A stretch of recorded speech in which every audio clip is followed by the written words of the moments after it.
Hello everyone, welcome back to our channel. आज हम class 10th CBSE के chapter number 9 some application trigonometry के basic concepts को समझेंगे। ये एक इंट्रोडक्टरी वीडियो है जिसके अंदर इस चैप्टर के सारे बेसिक कंसेप्ट्स जो को पता होने चाहिए इस चैप्टर को सॉल्व करने के लिए, हम वो सब कुछ इसके अंदर डिस्कस करेंगे। आपने अगर ये वीडियो शुरू से एंड तक देख ली तो आपके पास इस चैप्टर को करने के लिए ऐसा कोई भी कंसेप्ट नहीं बचेगा। मतलब कुछ भी ऐसी वैल्यूज़ नहीं बचेंगी या फिर कोई ऐसी प्रॉब्लम क्रिएट नहीं होगी जिसकी वजह से आप चैप्टर को डिफ़िकल्ट पाओगे। वैसे भी ये चैप्टर बहुत ज़्यादा ईज़ी है, लेकिन अगर आपने इस कंसेप्ट्स को नहीं समझा तो ये उतना ही हार्ड बन जाता है जैसा हमारा ट्रिग्नोमेट्री का चैप्टर नंबर 8 है। ठीक है? चलिए शुरू करते हैं इस वीडियो में। किन-किन चीज़ों का हमें ध्यान रखना है इस चैप्टर को सीखने के लिए। सबसे पहले क्योंकि हम ट्रिग्नोमेट्री पढ़ रहे हैं, तो ट्रिग्नोमेट्री हमेशा आपके सिलेबस में बात करेगी राइट एंगल ट्रायंगल की। और राइट एंगल ट्रायंगल में अ, ये एक साइड हमेशा 90 डिग्री की रहेगी। लेट्स सपोज़ हमारे पास राइट हैंड ट्रायंगल एबीसी है, ठीक है?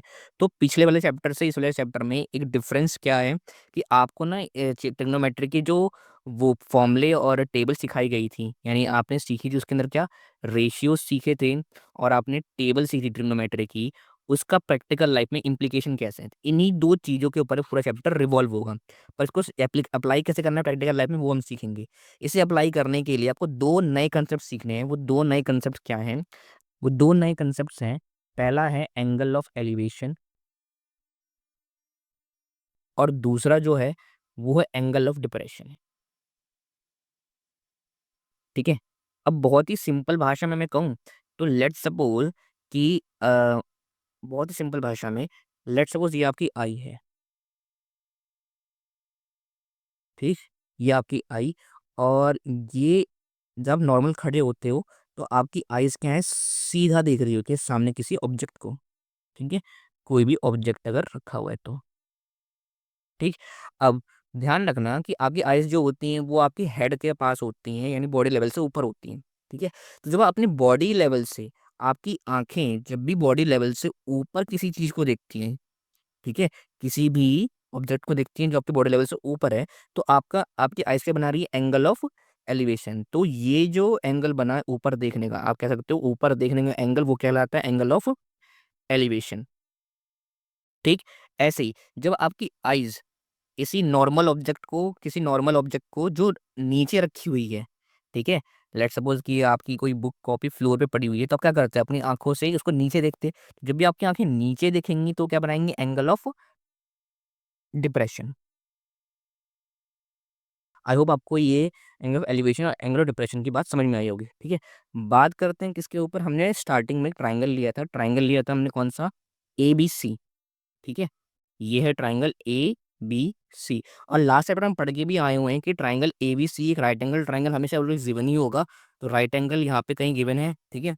तो ये 2 साइड से बच जाती है हमारे पास, इन पे क्या मिलता है हमें थीटा की वैल्यूज़ मिलती हैं और थीटा के अकॉर्डिंग क्या होता है परपेंडिकुलर और बेस चेंज होता है, ठीक है?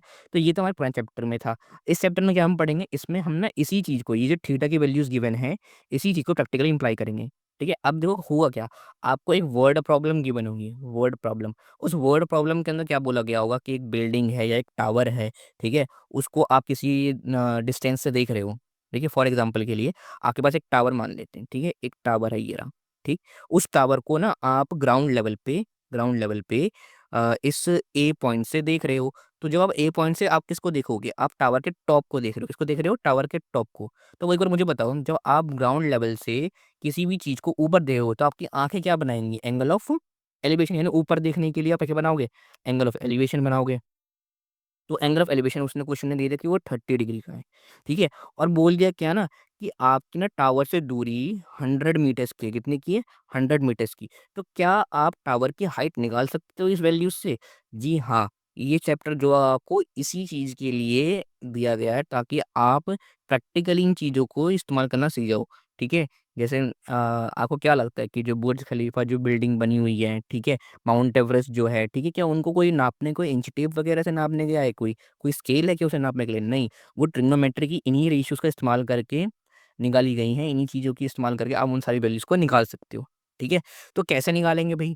उसे निकालने के लिए जैसे हमने लास्ट चैप्टर में रेशियोज़ वगैरह पढ़े थे ना, उन्हीं रेशियो को सबसे पहले इस्तेमाल करना है। रेशियो याद करने की पहले ट्रिक थी, ठीक है? ट्रिक से पहले हम ये समझते हैं रेशियो कितने हैं, तो टोटल ट्रिग्नोमेट्री में 6 रेशियोज़ हैं, ठीक है? 6 रेशियोज में 3 हमारे पास क्या है, 3 तो हमारे पास मेन रेशियोज हैं, ठीक, और 3 उनके क्या हैं, रेसिप्रोकल्स हैं, ठीक, 3 उनके रेसिप्रोकल्स हैं। जैसे सबसे पहला कौन सा है, सबसे पहला है साइन थीटा, ठीक है, साइन थीटा का जो रेसिप्रोकल है वो क्या है, कोसेक थीटा, ठीक है, यानी अगर साइन थीटा की वैल्यू 30 है तो उसका रेसिप्रोकल क्या होगा, 1/30, ठीक है। तो आगे चलते हैं ज़रा, साइन थीटा, फिर कॉस थीटा, और फिर टेन थीटा, ये जो तीन थे हमारे मेन, ठीक है। रेसिप्रोकल्स क्या है, साइन थीटा का रेसिप्रोकल पता लगी है, कोसेक थीटा है। कॉस थीटा का रेसिप्रोकल क्या है, सेक थीटा। और टेन थीटा का रेसिप्रोकल क्या है, कॉट थीटा। बात समझ में आई। लास्ट चैप्टर में ये भी समझा था कि ये टेन थीटा और कॉट थीटा है, ये क्या है, ये एक स्पेशल रेशियो है। इस चैप्टर में भी सबसे जो मेन रेशियो इस पे हमें ध्यान देना है वो भी यही रेशियो है।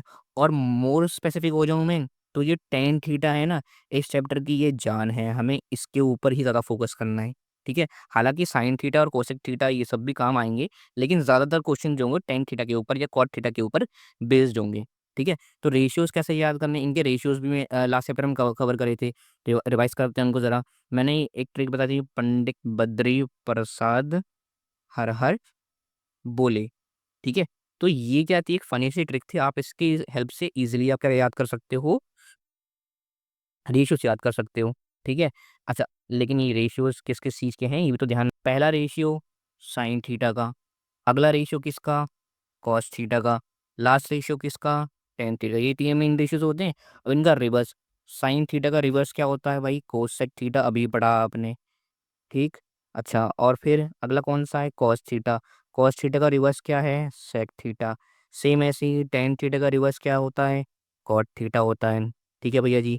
ये सारी चीज़ें पता लग गई आपको।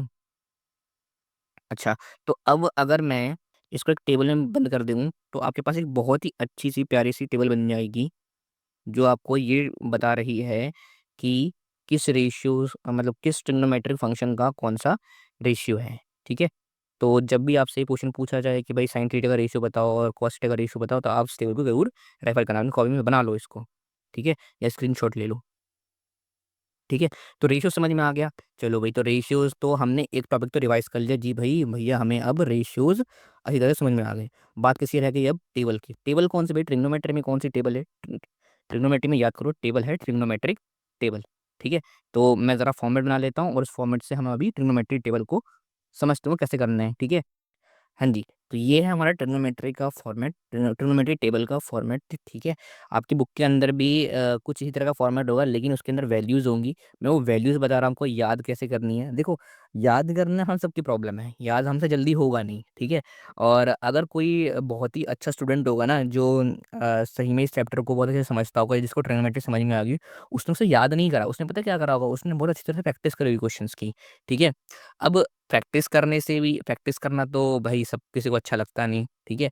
बट इसको याद करने की एक ही ट्रिक है, जितनी प्रैक्टिस करोगे आप उतना ही ज़्यादा अच्छी तरह सबको वैल्यू याद होंगी।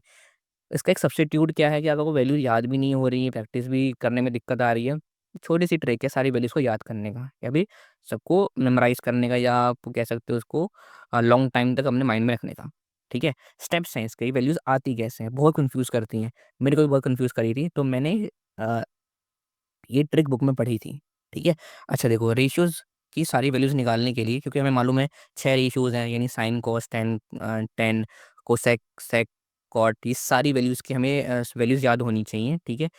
याद किसी को नहीं होती जल्दी से, उनको भी ये ट्रिक ही अप्लाई करनी पड़ती है, ठीक है। वो ट्रिक क्या है, सबसे पहले आप क्या करोगे, हर जगह पे सबसे पहले इन जो रेशियोज़ की गिवन है ना, डिग्रीज़ गिवन है 0, 30, 45, 60 और 90, इनमें आप क्या लिखो, काउंटिंग स्टार्ट करो, 0, 1, 2, 3, 4, काउंटिंग लिख दी।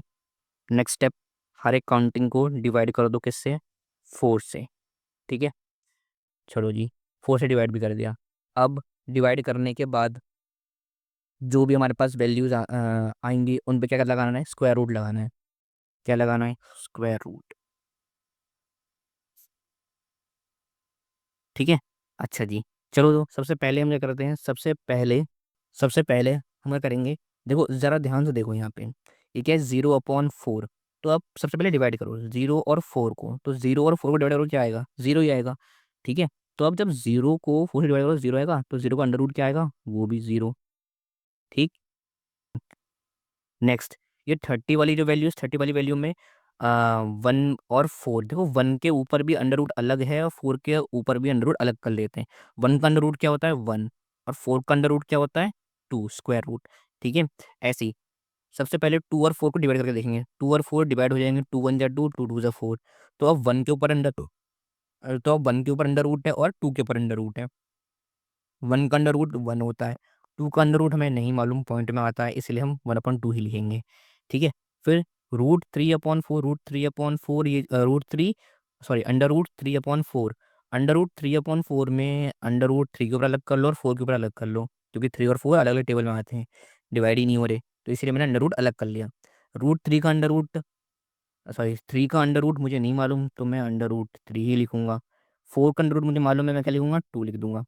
ठीक, ऐसे ही अगला 90 वाली में, फोर से ये फोर कैंसिल आउट हो जाएगा, क्या आएगा मेरे पास, वन आएगा।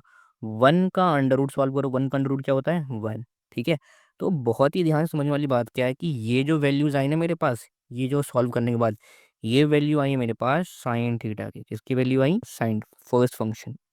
ठीक, फर्स्ट इंपॉर्टेंट फंक्शन की वैल्यू सारी आ गई।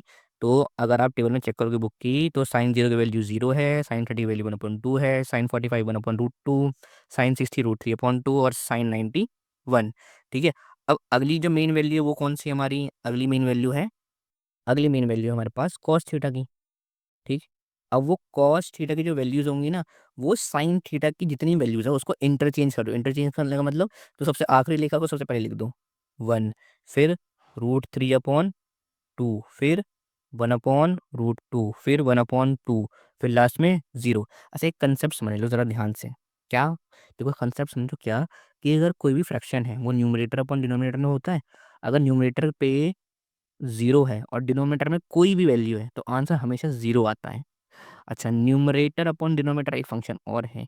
ठीक, मतलब कोई फ्रैक्शन है, न्यूमरेटर में तो कोई नंबर है, कोई भी number one two three four five six seven eight कुछ भी है, लेकिन डिनोमिनेटर में जीरो आ गया। डिनोमिनेटर में एक बार ज़ीरो आ गया तो आंसर आएगा इन्फिनाइट। ठीक है, और ज़ीरो को अगर आप इस टेबल के लिए मैं ऐसे बोलूँगा, यहाँ पे ज़ीरो का उल्टा जहाँ भी बोलूँगा तो आप इन्फिनाइट बोलोगे, और जब इन्फिनाइट का उल्टा बोलूँगा तो वहाँ क्या यूज़ करोगे, आप ज़ीरो यूज़ करोगे इस टेबल के लिए। ठीक है, इससे और ईजिली समझ में आ जाएगी ये टेबल। अच्छा जी, चलो अब बात आती है टेन थीटा की, किसकी, टेन थीटा की। अगला तो मेन फंक्शन यही है ना, और टेन थीटा तो मैंने बताया था आपको क्या, कि टेन थीटा एक स्पेशल रेशियो है। तो टेन थीटा करोगे स्पेशल रेशियो, तो स्पेशल रेशियो के लिए एक स्पेशल फॉर्मूला है, वो क्या है, sine theta upon cos theta. Sine theta upon cos theta से हमें किसकी वैल्यू आती है, टेन थीटा की वैल्यू आती है, किसकी वैल्यू आती है, टेन थीटा की। तब टेन थीटा की वैल्यूज अगर हमें इस टेबल में सॉल्व करनी है, तो साइन और कॉस की वैल्यूज को डिवाइड कर दो, यानी कि जीरो को वन से डिवाइड करा तो ऊपर जीरो, डिनोमिनेटर कोई नंबर, ऊपर जीरो डिनोमिनेटर में वन, न्यूमरेटर में जीरो, डिनोमिनेटर में कोई नंबर, आंसर जीरो। अच्छा, अगला वाला दोनों डिवाइड करोगे, टू से टू कैंसिल हो जाएगा, न्यूमरेटर में बचा वन, डिनोमिनेटर में बचा रूट थ्री, रूट टू से रूट टू कैंसिल, ऊपर न्यूमरेटर में वन, डिनोमिनेटर में one, one upon one, one होता है, टू से टू कैंसिल, क्या बचा, रूट थ्री, नीचे वन, तो root three upon one, root three लिख सकते हैं। ठीक है, न्यूमरेटर में वन है, डिनोमिनेटर में ज़ीरो है, क्या बोलोगे, इन्फिनाइट, तो इन्फिनाइट आया। ठीक, तो ये तो तीन मेन रेशियो समझ में आ गए होंगे। अब इन तीन रेशियोज़ का अगर आप रिवर्स कर दो बारी बारी, वैसे जैसे साइन है, ठीक है, साइन का रिवर्स क्या होता है, देखो साइन का रिवर्स होता है हमारा कोसेक थीटा। ठीक है, अब साइन की सारी वैल्यूज़ को आप उल्टा करो, रेसिप्रोकल करो, रिवर्स नहीं, रेसिप्रोकल। तो ज़ीरो, देखो ज़ीरो लिखा है, ज़ीरो लिखा है तो इसका मतलब क्या है, हर नंबर के नीचे वन होता है, तो ज़ीरो अपॉन वन ज़ीरो होता है ना। इसका रेसिप्रोकल करोगे, सॉरी हाँ रेसिप्रोकल करोगे तो वो वन अपॉन ज़ीरो बन जाएगा, और वन अपॉन ज़ीरो किसकी वैल्यू होती है, इन्फिनाइट की। तो ये पहली वैल्यू क्या है, इन्फिनाइट। अगली वैल्यू साइन को देखते रहो, ये है वन अपॉन टू, तो ये बन जाएगा टू अपॉन वन, यानी two, root two upon one, यानी कि सिर्फ रूट टू। फिर टू अपॉन रूट थ्री, क्या लिखोगे यहाँ पे, रूट थ्री अपॉन टू को क्या लिख सकते हो आप, two upon root three, reciprocal करोगे ना। अगली चीज वन, वन के नीचे क्या है, वन, वन अपॉन वन का उल्टा करोगे ये वन ही आएगा। ठीक, अच्छा जी, कोसेक भी आ गया। अगली वैल्यू, अगली बारी किसकी आई, भाई अगली वैल्यू आई सेक थीटा की वैल्यू। सेक थीटा किसका उल्टा, कॉस का उल्टा। ठीक, तो वन का उल्टा वन ही होता है, इसका उल्टा करो, टू अपॉन रूट थ्री आ गया। अगली वैल्यू रूट टू आ गई, उल्टा करते रहो इनको, टू आ गया। जीरो अपॉन वन है, उसको उल्टा कर दो, वन अपॉन जीरो, यानी जीरो का उल्टा, इन्फिनाइट। ठीक है। अब देखो सुनो, आप ना ऐसा भी कर सकते, जैसे तो अभी मैंने ये सारी रेसिप्रोकल बताई, आप कॉस सेक थीटा की वैल्यू भी चेंज करोगे ना, तो इंटरचेंज करोगे तो भी आ जाएगा। जैसे 1 ये आ गया, 1 यहाँ पे, ठीक। √2, 2/√3 देखो यहाँ पे भी आ गया। √2 से ये √2 मैच हो गया, 2 से ये 2 हो गया, ये रहा इनफाइनाइट, ये रहा इनफाइनाइट। ठीक है, तो आपको जैसे जिस ट्रिक से समझ में आ रहा है आप वैसे कर सकते हो। ठीक, आप अपनी भी ट्रिक बना सकते हो। ठीक, अगली बात आती है लास्ट में जी हमारा कॉट। कॉट होता है 10 का उल्टा। ठीक है, और वो स्पेशल रेशियो भी है। ठीक है, तो हम ज़्यादा फॉर्मूला वगैरह में नहीं जाएंगे, इसको बस उल्टा कर देते हैं, क्यों कॉम्प्लिकेट करना है, वैसे कॉम्प्लिकेटेड है ये टेबल। तो 0 का उल्टा इन्फिनाइट, ठीक। 1/3 तो ये √3 बन जाएगा। 1 का उल्टा 1, √3/1 यानी 1/√3। अगला क्या बचा, इन्फिनाइट, इन्फिनाइट का उल्टा 0। ठीक है, तो ये सारी वैल्यूज़ किसकी थी, हमारी ट्रिग्नोमेट्रिक टेबल भी खत्म हो गई। ठीक, तो अब आपको इस चैप्टर के लिए सारे रेशियोज़ भी पता लग गए, और ट्रिग्नोमेट्रिक टेबल कैसे यूज़ करनी है उसकी ट्रिक भी पता लग गई। ठीक है, आगे आने वाली वीडियोज़ में मैं इनके क्वेश्चन भी सॉल्व करूँगा, यानी एक्सरसाइज 9.1 एक एक्सरसाइज है, उसके सारे क्वेश्चंस को बहुत ही अच्छे से शॉर्ट फॉर्म में जितना हो सकता है एक्सप्लेन करने की कोशिश करूँगा, और साथ ही साथ मैं एग्ज़ाम्पल्स को भी सॉल्व करके आपको प्रोवाइड करूँगा इस चैनल पे। ठीक है, तो आप जुड़े रहें इस चैनल के साथ, और आपको अगर ये वीडियो अच्छी लगी हो तो प्लीज़ इसको लाइक करें और सब्सक्राइब करें चैनल को। यहाँ तक कि वीडियो में हमने इस चैप्टर के जो भी इम्पोर्टेंट कंसेप्ट्स थे वो सब कवर कर लिए। क्या-क्या कवर करा हमने आज? हमने रेशियोज़ सीख लिए, टेबल सीख ली, टेबल के बाद ट्रायंगल में हमारे पास क्या कौन-सी वैल्यूज़, यानी एंगुलर एलिवेशन, डिप्रेशन भी सीख लिया। ठीक है, रेशियोज़ वगैरह ये सारी चीज़ आपको आई थिंक सब कुछ समझ में आ गया होगा। अभी ना बस एक चीज़ हमें ये समझना है कि हमें रेशियोज़ भी हमें रेशियोज़ भी पता लग गए, और टेबल भी पता लग गई कि भाई कैसे इस्तेमाल करनी है। लेकिन कब कौन-सी रेशियो और कौन-सा टेबल इस्तेमाल करना है, वो कैसे समझ में आए? देखो वो समझ में कैसे आएगा, उसके लिए भी एक ट्रिक है। क्वेश्चन हमेशा एक ट्रायंगल के बारे में बात करेगा। आपको एक वैल्यू गिवन है। लेट्स सपोज़ कि आपको मैं बोलता हूँ कि आप एक टावर के सामने खड़े हो, और उसकी डिस्टेंस कितनी है? डिस्टेंस आपसे 100 मीटर की है। ठीक है? वो टावर कुछ भी हाइट का है, वो हमें हाइट नहीं मालूम। ठीक है?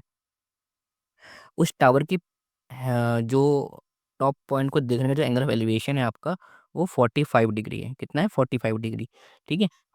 आपसे क्वेश्चन ने क्या बोला? आपसे बोला कि भई हाइट टावर की हमें मालूम नहीं, ठीक है? लेकिन डिस्टेंस फ्रॉम द टावर की फुट टू द पॉइंट जहाँ से आप उस टावर को देख रहे हो, वो डिस्टेंस आपको दे दी, वो कितनी है? 100 मीटर, ठीक है? एंगल ऑफ एलिवेशन यानी थीटा की वैल्यू कितनी दे दी? 45 डिग्री दे दी, ठीक है? आपसे हाइट की वैल्यू पूछी, तो आप क्या करोगे ना, इस ट्रायंगल को, अब क्वेश्चन ने कुछ भी बोला, आप इसको रफली ट्रायंगल बनाओ, इसको बोलो परपेंडिकुलर, इसको बोलोगे बेस, और ये क्या हो जाएगा? हाइपोटेन्यूस। तो आपके पास वैल्यू किसकी है? आपके पास बेस की वैल्यू है कितनी? 100। क्या परपेंडिकुलर की वैल्यू है? नहीं, वो फाइंड करनी है। ठीक है? तो रेशियो आपको बनाना कौन-सा? B/P का। B/P का रेशियो भाई जब आप चेक करोगे, तो B/P का रेशियो किसका है? कॉट थीटा का है। ठीक है? और P/B किसका है? टेन थीटा का। तो अब इस क्वेश्चन में या तो टेन थीटा लगा सकते हो या फिर कॉट थीटा लगा सकते हो। तो मैं तो बोलूँगा आप टेन थीटा ही लगाओ। Tan theta equals to perpendicular upon base.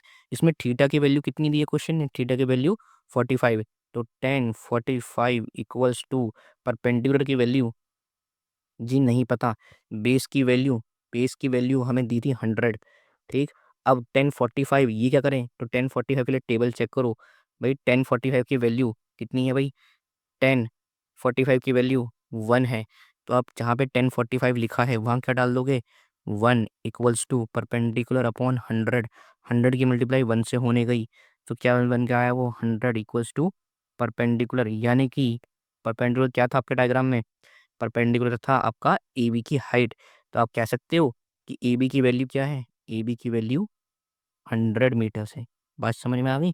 तो इस तरह के क्वेश्चंस हमें गिवन होंगे, जिसका हमेशा एक रेशियो आपको फाइंड करना है। इस क्वेश्चन में, हर क्वेश्चन में एक रेशियो फाइंड करना है। ठीक है?